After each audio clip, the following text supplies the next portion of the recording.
Olá, meu nome é Carlos Siqueira, seja muito bem-vindo e bem-vinda a este meu canal. Aqui nós falamos de literatura e tentamos falar sempre sobre escritores diferentes, de épocas, estilos, nacionalidades e gêneros diferentes. E hoje, pela segunda vez, eu trago um vídeo sobre crônicas, esse gênero moderno que é uma mistura entre o gênero jornalístico e o literário. Um gênero que, infelizmente, é desvalorizado aqui no nosso país e até mesmo na literatura, infelizmente. E hoje eu quis fazer assim um vídeo mais leve, mais curto, mais fácil, assim como o próprio gênero da crônica. Estava lendo um livro aqui, já faz uns dias, já de crônicas, pensei, já fiz um vídeo antes sobre crônicas, sobre João do Rio. Um vídeo que, aliás, foi muito pouco visto, hein? Então, se você não assistiu, eu vou deixar o link aqui no card, porque João do Rio foi um grande nome da nossa literatura. É, assim, um dos meus escritores preferidos. E o vídeo não foi valorizado, assim como não é a crônica. Pois bem, então, estava lendo um livro de crônicas, pensei, vou fazer um vídeo sobre crônicas, porque aqui a gente fala de gêneros diversos. E o escritor também é, assim, uma pessoa por quem eu tenho um carinho muito grande. Já o conhecia como escritor, mas também o conheci pessoalmente, presencialmente, aqui na minha cidade, Ribeirão Pires, no ano passado, lá na FLIRP, a primeira feira literária de Ribeirão Pires. Evento que, aliás, vai se repetir esse ano, hein? Está todo mundo convidado. Pois bem, então conheci, conversei com ele, assisti a sua palestra, tirei foto, ele assinou 3 livros meus, mas não esse aqui, que esse aqui eu não levei não. Assinou outros 3 que eu levei, que é o Inácio de Loyola Brandão, grande escritor brasileiro, assim, faz parte da Academia Brasileira de Letras, ele que é contista, cronista, romancista, ensaísta, jornalista, um cara assim, múltiplo, um cara muito humano também, com uma visão de mundo muito ampla, e uma pessoa muito agradável. E assim, pude conhecer um pouco da história dele e fiquei, assim, encantado.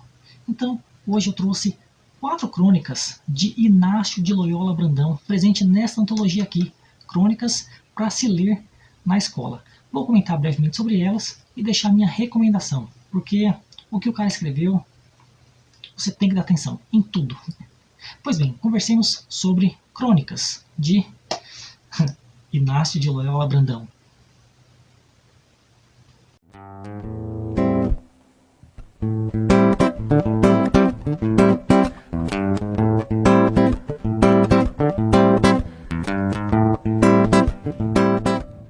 Bem, antes de tudo, é preciso relembrar que a crônica é um gênero moderno, um dos 3 grandes gêneros modernos, junto do romance e do conto. Uma narrativa em prosa e que fica ali no entremeio entre o texto jornalístico e o texto literário. O texto factual, objetivo e o subjetivo, entre fatos da realidade e dados da ficção. Então, o narrador pode tanto criar coisas quanto se basear na realidade, notícias, acontecimentos. E, justamente por a crônica ter se popularizado no jornal, ela tem essa linguagem direta, a sintaxe direta, palavras fáceis, acessíveis, para que todo mundo possa ler e que leia rapidamente, porque o jornal, você sabe, tem um espaço muito limitado. E aqui no Brasil nós tivemos grandes cronistas como o próprio João do Rio, que eu já mencionei, já fiz vídeo aqui, Carlos Drummond de Andrade, Rubem Braga e tantos outros nomes. Clarice Lispector também escreveu crônicas, Raquel de Queiroz também escreveu crônicas, muitos nomes, muitos escritores tiveram de trabalhar no jornal para se sustentar e no jornal escreveram as suas crônicas. Seus romances foram publicados de outra maneira. Pois bem, e não foi diferente com o Inácio de Loyola Brandão, esse grande escritor brasileiro que assim publicou clássicos como Zero, Não Verás País Nenhum. Mais recentemente ele também escreveu Desta Terra Nada Vai Sobrar a Não Ser o Vento que Sopra Sobre Ela. Eu adoro esse título.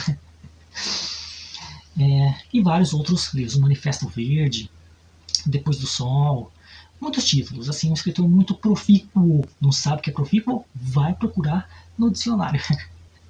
Pois bem, e você também sabe que a crônica, ela fica ali entre o texto cômico e o texto poético, reflexivo, pungente, e que grandes escritores conseguem juntar essas duas, esses dois trajetos, vamos dizer assim, da crônica. E Inácio de Loyola Brandão faz isso assim com maestria. Eu separei 4 crônicas aqui e vocês perceberam que, por mais que exista uma veia cômica, existe um questionamento por trás. E nós conseguimos nos aprofundar nas questões através de textos que, aparentemente, superficialmente, parecem simples. Bem, comentemos então sobre essas crônicas que eu separei. Bom, antes de comentar propriamente sobre os textos, eu devo dizer que esta antologia, que quem selecionou as crônicas foi Regina Zilberman, é dividida em 2 partes, 2 grandes capítulos, Cenas Urbanas e Memórias. E essas 2 partes são muito boas, viu? Gostei muito de ambas, poucos textos que eu não gostei muito, a maioria eu adorei. E eu peguei 2 capítulos não, peguei 2 textos de cada um dos capítulos. Pois bem, e o primeiro se chama O Homem que Amava Terça-feira. Só esse título já é engraçado, né? Vocês vão ver a veia cômica do Inácio de Loyola Brandão. Embora ele seja um grande frasista e nessas frases assim contenha uma grande reflexão. Pois bem, qual que é a história aqui? Nós temos a história de um cara que chega... Eu vou ler o trecho aqui, tá? Ele chega no apartamento dele e dá um vinho pro porteiro. Fala, vamos comemorar. Comemorar o quê? Comemorar a terça-feira. Mas o que tá acontecendo? Nada. Terça-feira é um dia muito bom. Ai, que engraçado. Eu vou ler o trecho aqui para vocês verem essa veia cômica do Inácio. Entregou a garrafa de vinho ao porteiro para comemorar. Comemorar o quê, doutor? Ele fala, né? Sempre dizia doutor. Gente simples continua a tratar os outros por doutor neste país. É, meus amigos. Inclusive tem gente que nem é doutor, mas quer ser tratado como doutor, hein? É, fique esperto com essas pessoas, hein? Tem o ego lá em cima. É, meus amigos, cuidado, hein? Pois bem, comemorar o quê? A terça-feira. O que tem de especial na terça-feira? É uma terça-feira e acontece apenas uma vez na semana. É claro, né? Assim como a segunda, a quarta, a quinta, a sexta e por aí vai. E aí o cara fica, é verdade. Nunca mais nessa semana haverá outra terça-feira. E o porteiro ficou sem entender assim se o cara tava zoando com ele ou não. É uma situação engraçada. Na palestra que eu assisti, do Inácio, ele diz que ele anda com muitos caderninhos. Que, aliás, foi um hábito que ele criou ainda na escola. Ele diz que deve muito a 2 grandes professoras que ele teve no ensino fundamental e que uma vez uma delas deu um caderninho para cada um dos alunos e falou: saiam por aí, observem a realidade e criem histórias sobre o que vocês veem. E foi então dessa forma que o Inácio... aqui tem a fotinha dele, tá, gente? Depois eu vou colocar minha fotinha que eu tirei com ele aqui também. Acho que vou deixar de capa. Pois bem, então foi assim que ele cultivou esse hábito de observar a realidade e ele usa esses caderninhos até hoje. Ele diz que tem diversos guardados, centenas guardados na casa dele, que ele também já perdeu vários outros. Então ele vai andando por aí e anota frases, situações e depois cria essas histórias. Então imagine se isso aqui realmente aconteceu, não foi todo fruto da imaginação. Um cara que adora terça-feira. Pois bem, e aí o porteiro fica, você tá de brincadeira comigo? Não. Ele fala, não. Mas é que esse cara, que adora terça-feira, ele é um cara assim muito ligado à busca da felicidade. Ele fica buscando assim entender ideias, entender vibrações, significados ocultos nas coisas, e ele acha que terça-feira é um dia mágico. E aí o narrador vai contando casos que aconteceu com esse homem e também as decepções, porque a vida não é assim, né, gente? Não existe uma corrente de ar que passa lá pelo Tibete e passa aqui em frente à minha casa e como eu estou aberto a ela, ela me ilumina. É difícil acreditar nisso. Então, esse cara que ama terça-feira, ele se decepciona às vezes. Uma vez ele estava passando na rua, o narrador conta aqui, e aí ele vê uma mulher vendendo flores. E ele, que tinha assistido a um filme do Charlie Chaplin, e ele ficou fascinado. E ele falou, nossa, como eu queria trabalhar com flores. E a mulher começa a contar todos os percalços pelos quais ela passa para vender essas flores. Ela fala, flor não dá dinheiro, ninguém compra mais hoje em dia. Um dia desses, no dia dos namorados, achei que eu ia arrasar, fazer uma oferta lá. E você sabe o que os jovens falaram? Porcaria de flor. Eu vou comprar um tênis para quem eu gosto, vou comprar um CD, vou comprar outra coisa. E aí o cara até fala uma frase bonita aqui sobre as flores, né? O narrador fala, e você percebe aqui também como que no meio da comicidade há uma profundidade. E é dito assim, né, que o camarada ele idealizava a profissão, esquecido de que neste mundo o que impera é a dureza. Até vendedor de flor compete, briga, batalha, sem poesia, lirismos. Flor é produto sujeito ao mercado, à concorrência, meus amigos. E aí o cara fica se lamentando, né? Porque essas pessoas idealistas têm muitas frustrações na vida. E aí é contado um outro caso dessa pessoa. Que ele estava andando na rua e ele viu alguns jovens jogando lixo no chão. E ele fala, para com isso, coisa feia. E os jovens, o que foi, velho? Tá achando ruim o quê? Olha o que a gente faz. E tirou o caderno e jogou folhas no chão, né? Limpa você, pega o lixo, vai. A gente faz o que a gente quer. Assim, um grande desrespeito e que, infelizmente, é tão presente na sociedade, né? Dos jovens para com as pessoas mais idosas, mais velhas, mais conscientes, mais preocupadas. Porque o jovem, você sabe, às vezes, quase sempre, ele é rebelde. Mas ele é rebelde porque ele é um otário. Ele é rebelde porque ele não tem conhecimento, ele não tem experiência e ele se acha assim o máximo, quando na verdade ele é só uma pessoa assim que quer se reafirmar no mundo. Se reafirmar não, se afirmar no mundo, porque ele não tem se afirmado ainda. Meus amigos. E é claro que, ao falar isso, acabei de lembrar aqui de um caso recente, né? Que foi noticiado na televisão, na internet e tudo mais, daquelas 3 jovens universitárias, otárias, mal educadas, que fizeram um vídeo assim, comentando, tirando sarro de uma companheira lá do curso delas que tinha uns 40 e poucos anos e que aparentemente tinha certa dificuldade em algumas questões. Assim, uma coisa vexaminosa, vergonhosa, uma coisa ridícula e que só demonstra que, eu não sei de quando esse texto, mas as coisas vão se repetindo, né? Há sempre jovens que não tiveram uma boa educação e por isso mesmo vão repetindo esses ciclos que só pioram a nossa sociedade. Uma vergonha. Aliás, não sei se vocês sabem, né? Mas essas 3 não pediram desculpas em público e saíram do curso. Falta de caráter, nem para pedir desculpa pedem. Meus amigos, cuidado com essas pessoas, hein? Cuidado com esses jovens otários. Pois bem, e aí a cena volta lá pro camarada, pro porteiro que tá lá naquele silêncio. Esse cara está zoando comigo ou não? Ele fala, olha meu amigo, não tô nem aí pra terça-feira, eu gosto da segunda. Olha aqui a subjetividade, né? E o idealista fica nervoso com isso. Eu vou ler o finalzinho aqui, que ele fala assim, né? Não pode ser. O 2 não é um bom número. Bom é o 3. A Santíssima Trindade, os 3 ciclos da vida, os 3 reis magos, o céu, a terra, o inferno, o pai, a mãe e o filho, o nascimento, o crescimento e a morte. Você percebe que o cara fica tentando justificar a sua subjetividade com fatos assim relativamente objetivos? E o porteiro responde, não sei nada disso, eu gosto da segunda-feira. Foi nela que eu me casei. Perceba aqui o quanto que alguns fatos são importantes para nós. Olha a subjetividade aqui. E aí o camarada pergunta, mas casar é bom? Casar é felicidade? E o cara, eu não quero ser feliz, eu quero viver. Muito boa frase, que pode ser questionada ou não, né? Tem gente que não vive, mas sobrevive, sendo que às vezes, muitas vezes, né? A gente busca a felicidade, mas cautela com essas pessoas que buscam sempre a felicidade, tá?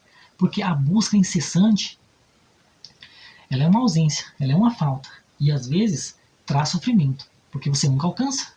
Então cautela com essas pessoas. Não vou ler o final da crônica aqui, fica para quem for atrás. O homem que amava terça-feira. É isso mesmo? Acho que é. Deixa eu só conferir. Isso mesmo. O homem que amava a terça-feira. Gostei muito. Uma crônica cômica, mas também reflexiva. Não vou contar o final.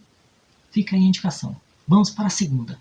Bem, a segunda história que eu trouxe aqui se chama Autoajuda para os Muito Feios. Você percebe que já no título existe uma graça, né? Qual que é a história?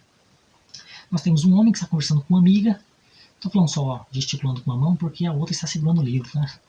Pois bem, o cara tá conversando com a amiga e essa amiga é muito feia. Ela é assim, horrorosa. E ela sabe disso. E o cara está tentando convidá-la para sair na amizade. E ela fala, não, isso só vai manchar a sua reputação. As pessoas ficam olhando, ficam comentando. Assim, é uma coisa muito desagradável. Eu sei que eu sou feia, todo mundo sabe. E eu não quero passar por isso. Não quero que outras pessoas passem por esse vexame. Você percebe que é uma pessoa muito amargurada, uma pessoa muito, além de autoconsciente da sua feiura, também tem uma autoestima muito baixa, né? E aí, ela vai contando histórias. Olha, você quer saber? Eu vou te contar uma história. Quando eu era pequena, eu abri a carteira da minha mãe e eu descobri que ela carregava uma foto minha lá, com meu nome. E o cara, está vendo? Sua mãe tem orgulho de você. Sua mãe tinha orgulho de você. E ela fala, não, não terminei a história ainda. Aquela foto tinha meu nome, mas não era eu. Minha mãe recortou uma foto de uma pessoa aleatória na revista e colocou lá. Ela tinha vergonha de mim. E aí uma vez, à noite, eu escutei o meu pai falar assim, será que essa menina não foi trocada no hospital? Ela não parece com nenhum de nós dois. E você acha que eu fiquei triste? Jamais. Porque a feiura, ela agride os outros, mas não eu. Interessante isso, né? Você perceba como que o Inácio de Loyola Brandão ele vai construindo questionamentos através da comicidade. A feiura dói nos outros, não em nós mesmos. Por quê? Essa mulher, por mais que ela seja feia, ela aceita a si mesma. Ela tem consciência do que ela é. E aí ela até diz assim uma frase que muito forte, ela fala assim, o mundo não é feito para os feios. Se as pessoas pudessem, elas nos excluiriam. Se as pessoas pudessem, elas nos matariam, deixariam só os bonitos. Meus amigos. E aí você vê todo o preconceito que existe com quem tem uma aparência considerada feia, diferente, que muitas vezes não consegue um emprego, não consegue um sorriso, não consegue uma boa resposta educada por conta da sua aparência. Meus amigos. E aí, o cara mesmo assim vai tentando conversar com ela. E ele fala, você ia pra escola? Ela fala, claro que ia. Eu já ganhei muitas vezes o título de rainha. O cara, olha, de rainha. Ela fala, a Miss Horrorosa, a Macaca, a Hedionda. Meus amigos. Cada apelido que me davam. Agora você não vai acreditar. Acha que eu sou infeliz? Não, não, nem um pouco. Saí dessa. Caí fora de vez. E ela vai e explica que desde o começo ela se entendeu como que é e aceita como que é. Por isso que a feiura dói nos outros. E não apenas a feiura. A gente pode pensar também naquilo que algumas pessoas podem considerar como um defeito, uma forma de falar que os outros não gostam, mas é você ali. Uma forma de falar, um gesto que você tem, uma talvez possível doença que você tem, coisa pequena, mas que para os outros é uma coisa muito grande, muito grave. Porque as pessoas, elas julgam assim, coisas pequenas fazem um escândalo, né? Um escarcéu, eu adoro essa palavra, escarcéu. Né? E assim, por conta de coisas que não são elas entre aspas, né? Porque dizem aí os psicólogos que esse é um problema que a gente tem conosco mesmo. Então, fica aí a reflexão. E aí termina a crônica de uma maneira muito bonita. Quer dizer, antes disso, tem outra coisa que acontece aqui. Que ela fala assim, mas sabe, eu aprendi a me aceitar mesmo. Um dia aqui numa biblioteca, eu achei um livro do Humberto Eco. Esse livro aqui ele vai falar sobre muitas obras, tá? Vai assim, mencionar de relance filmes, livros e tudo mais, autores. E Humberto Eco você conhece, grande escritor italiano, escreveu O Nome da Rosa, Cemitério de Praga, se não me engano, e vários outros títulos, né? Um escritor muito erudito. Uma hora eu vou trazer o Humberto Eco pro canal, hein? Aguarde. Pois bem, e aí ela fala, um dia, na biblioteca, eu achei um livro do Humberto Eco que se chama A História da Feiura. E lá eu vi que sempre existiu e existe pessoas muito mais feias do que nós. Meus amigos. Triste isso, você se comparar com os outros, se sentir superior, colocando outros abaixo de você. Assim, uma coisa lamentável, mas uma coisa que infelizmente existe. A comparação ela é necessária às vezes, mas às vezes é desagradável também quando olhada distante. Né? Então você tem uma pessoa feia que se acha feliz porque existem outras mais feias do que ela. Assim como existem pessoas pobres que se acham superiores a outras que são mais pobres do que ela. quando na verdade a situação toda está feia, a situação toda é pobre. Meus amigos. E aí, ela fala que se aceita, de que não tem problema com isso, quem tem são os outros. E aí termina, agora sim, de maneira muito bonita a crônica, que ela vai embora, andando pela calçada, e o narrador fala, era uma mulher bonita. É claro que não é de beleza estética, mas sim de beleza interior. Uma pessoa em paz consigo mesmo, como todos devemos ser. Você vê que as crônicas do Inácio ficam no meio termo entre o poético, o reflexivo, o pungente, o questionador e o cômico também. Bom, essas duas foram crônicas do primeiro capítulo, Cenas Urbanas. Agora eu vou falar sobre os dois outros textos que são do capítulo Memórias. Vamos ver. Bem, essa terceira crônica que eu escolhi se chama Os Amigos de Infância e a Aposentadoria. E ela não é uma crônica cômica, não. Ela é do tipo reflexiva, pessoal mesmo. O Inácio ele faz muitas menções a coisas que realmente aconteceram com ele, tá? A crônica é assim. Ela fica entre o objetivo, entre o pessoal e o impessoal, e o subjetivo. Bom, o que nós temos aqui? Nós temos um homem que diz logo no começo que não, eu não penso em me aposentar. Porque para mim assim é uma coisa apavorante, você não tem nada para fazer. Como é que você vai passar o tempo? Você vai preencher com vários nadas? E o nada, o que é? É um vazio. Então você vai preencher o vazio com vazio? E ele fala que é sempre muito agradável encontrar os seus amigos de infância na rua, na cidade, ver tudo o que se passou, embora seja muito desagradável que muitas vezes os amigos ficam só rememorando coisas do passado e criando assim ideias absurdas sobre o presente deles, criticando. E o pior de tudo vem sempre a pergunta: mas quando é que você vai se aposentar, hein? E ele fala, cara, eu não penso nisso, né? Mas parece que é uma ânsia de todos os amigos dele, talvez, e aqui entra já a parte reflexiva, né? Talvez porque todos os amigos de infância não tenham tido trabalhos, tenham tido apenas empregos. Isso aqui eu já conhecia, né? Eu que assisto, já assisti, né? Hoje em dia assisto pouco, algumas palestras do Cortella, e ele sempre fala que a diferença entre o trabalho, que é fonte de vida, uma coisa que está além, você faz por prazer, e o emprego, que é só uma coisa que você faz para ganhar dinheiro, né? Só para você se manter vivo. Ele fala que será que é por isso que as pessoas buscam logo a aposentadoria? Porque não trabalharam de fato na vida. Elas tiveram empregos. Calma lá, não estou dizendo que a pessoa não trabalhou. Quero dizer que o trabalho não foi agradável, não foi útil no sentido de engrandecer a pessoa por dentro. Ele fala aqui, né? Cadê? Ouço-os angustiados, desajustados, porque se recusam a colocar os pés no chão. Olho para muitos deles e pergunto se também estou assim, desgastado pelo tempo, sem perspectivas. Seria o fato de terem, durante a vida, tido empregos e não trabalhos? Emprego é o que se faz para sobreviver. Trabalho é o prazer, o sonho. Eu sei, em um país como o nosso, poucos podem fazer pelo prazer. O dia a dia obriga ao emprego rotineiro. Só para explicar aqui a situação, tá? Muito boa reflexão que o Inácio faz. E ele fala depois que uma vez conversou com o tio, e ele fala, nossa tio, nós estamos passando por uma crise, hein? E o tio fala, rapaz, deixa eu te dizer uma coisa. Desde que era pequeno se fala em crise. Fala que a gente ia ter dificuldade para arranjar emprego, que não ia ter comida, que não ia ter... que mais? Ia faltar feijão, emprego, perderíamos a casa, reduziriam salários, seríamos presos. A crise corria no boca a boca. A crise nasce e morre com a gente. Achei assim muito reflexivo esse trecho, essa frase. A crise nasce e morre com a gente. Porque de fato acontece isso. E aí, essa parte me lembrou um outro livro que uma hora eu vou trazer aqui, hein?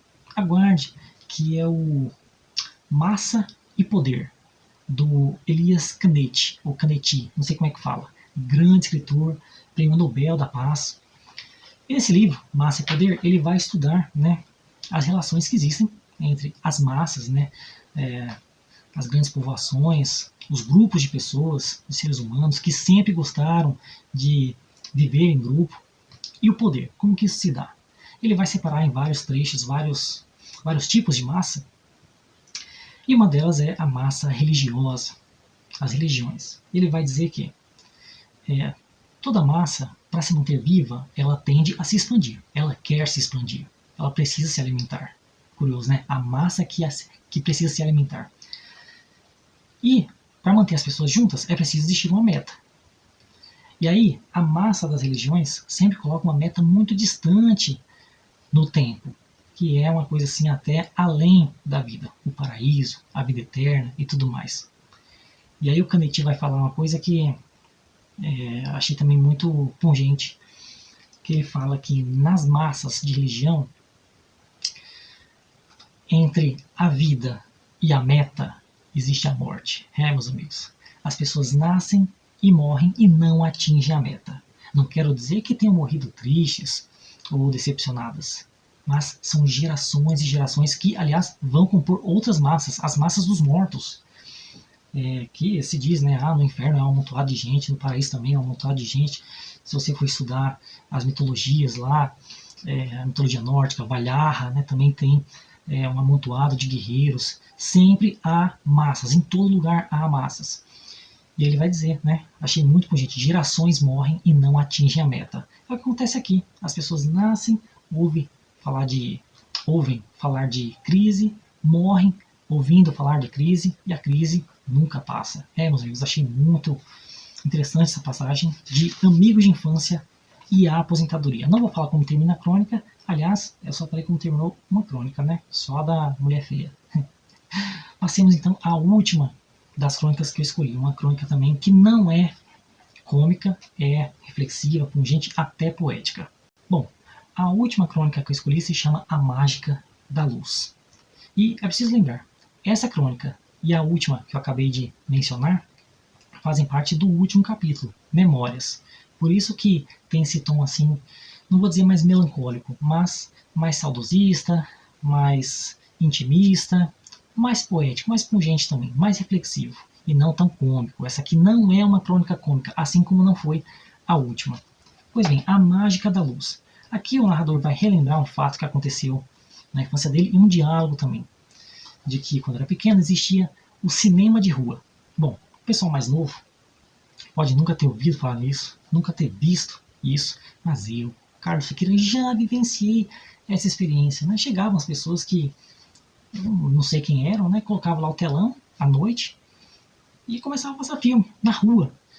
E todo mundo, meus amigos, iam assistir, pessoas mais velhas, os pais iam assistir também.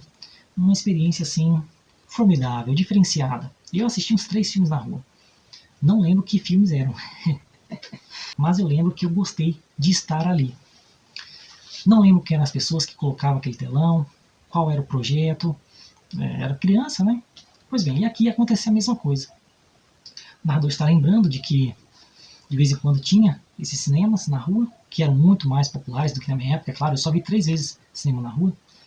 Então ele conhecia as pessoas que colocavam lá a tela, o pano molhado, ele até explica, né, que era molhado, ele até fica se questionando, mas por que o pano tem que ser molhado? Será que é porque a luz é quente e aí as pessoas que estão lá dentro do filme vão ficar com muito calor? Coisa de criança, né? Pra você perceber também o lirismo, a poesia natural das crianças. E o cara que montava tudo se chamava Mulato Grego.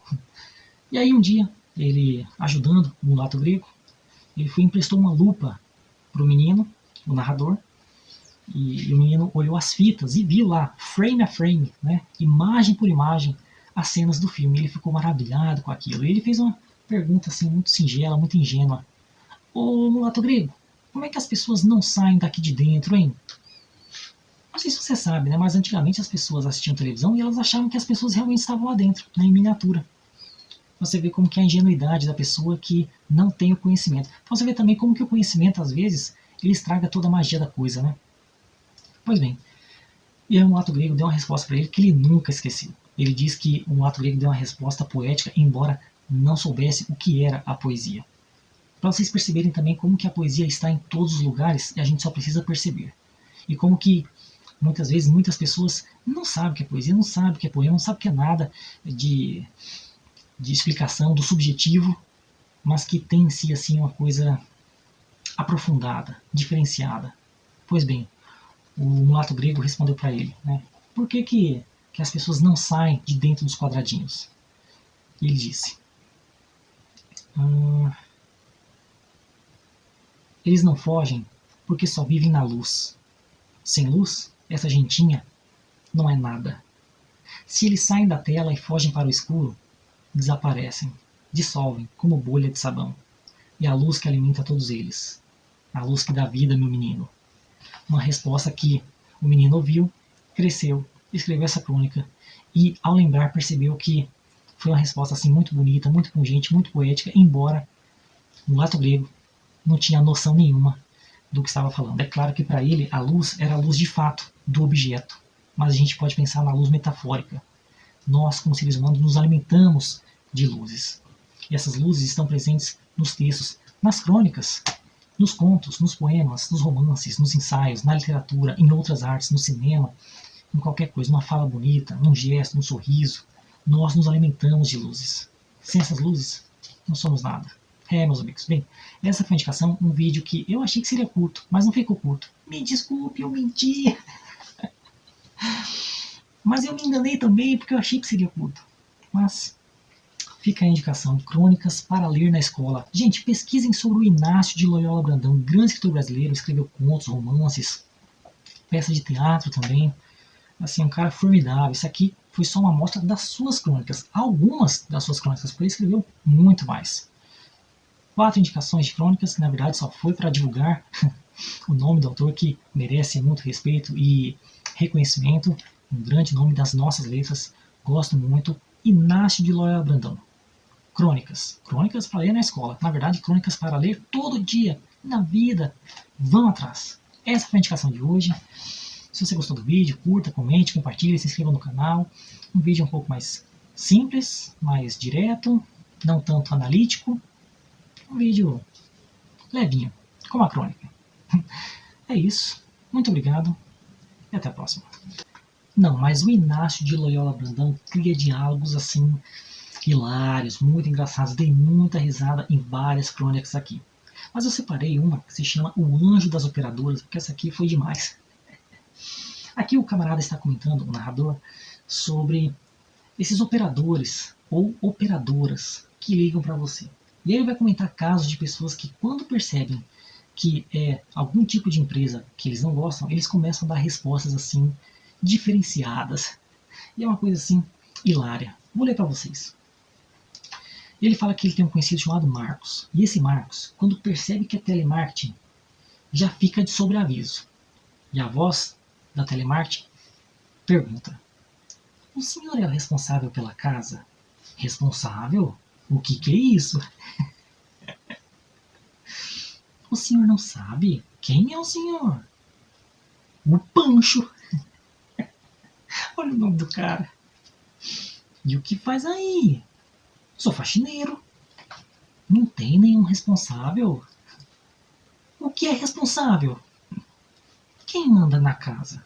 Quem manda? Olha, quem manda é a patroa. Manda na casa e no patrão. É isso que você quer saber? Está aí o patrão? Não. Essa resposta seca, não. Quando vai voltar? E eu é que sei. E a patroa? Também não. Quando volta? E eu é que sei. Quem é que dá explicação para faxineiro? Engraçado. E aí a crônica continua, que ele fala que ele tem um conhecido, ele chama aqui de primo irmão. E esse primo irmão é ainda mais radical. Ele diz assim: meu primo irmão César, quando atende e alguém lhe oferece um cartão de crédito, ele dá um grito de júbilo. Não sabe o que é júbilo? Vai procurar no dicionário. É isso mesmo que eu estou precisando. Como é que adivinhou? Adivinhei o quê? Que eu preciso de um cartão. Qual é o benefício? Um crédito aberto de 10 mil. Perfeito! Quero um para mim, um para minha mulher, 3 adicionais para os meus filhos. Você, moça, acabou de me salvar do buraco. Do buraco? Sim. Não sabe que eu fui demitido? Estou desempregado há 5 meses. Meu dinheiro acabou. Devo 10 mil ao banco. Agora com cartão vou ter uma sobrevida. Vamos ao cadastro. E aí a própria mulher deixa de responder. Muito engraçado isso aqui. Isso aqui me lembrou uma coisa que aconteceu comigo uma vez. Me ligaram da TIM, né, me oferecendo um combo lá, uma promoção e tudo. E eu, muito educadamente, deixei a pessoa falar, né? E no final eu falei assim, olha, eu não estou interessado em nada disso, assim, nenhuma promoção. E a mulher ficou pistola, falou, quem foi que falou em promoção? Quem é que tá te oferecendo coisas? A conversa estava sendo gravada, eu poderia usar contra ela. Mas a mulher ficou pistola, falou que não estava fazendo promoção nenhuma, não me ofereceu nada. Meus amigos, cuidado com essas pessoas do telemarketing, essas operadoras, hein? Fica aí a dica.